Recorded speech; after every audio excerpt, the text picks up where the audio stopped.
అసలు మహాభారతం అనేది ఎలా స్టార్ట్ అయింది?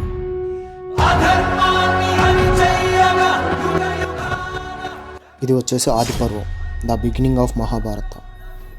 చాలా ఇయర్స్ బ్యాక్ హస్తి అనే రాజు హస్తినాపురాన్ని కనుక్కుంటాడు. కురు అనే ఆయన హస్తినాపురాన్ని రూల్ చేస్తూ ఉండింటాడు.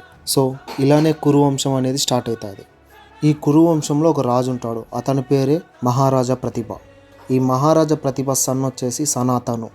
ఒకరోజు సనాతను అలా గంగా నది ఒడ్డున కూర్చుంటాడు. అక్కడ తనకు ఒక అమ్మాయి కనపడుతుంది. తనని చూసి ఇంత అందంగా ఉంది తను అనేసి అనుకుంటాడు. అలాగే వెళ్ళేసి అడుగుతాడు తను ఎవరు అనేది. తను వచ్చేసి తన పేరు గంగా.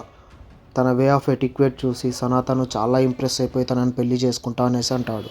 గంగ కూడా తనకి ఓకే అంటుంది. బట్ ఒక కండిషన్ చెప్తుంది తను. ఏంది అంటే, నేను ఏ పని చేసినా కూడా నువ్వు నన్ను క్వశ్చన్ చేయకూడదు. ఒకవేళ క్వశ్చన్ చేస్తే మాత్రం ఆ రోజే నిన్ను వదిలేసి వెళ్ళిపోతా అనేసి అంటుంది.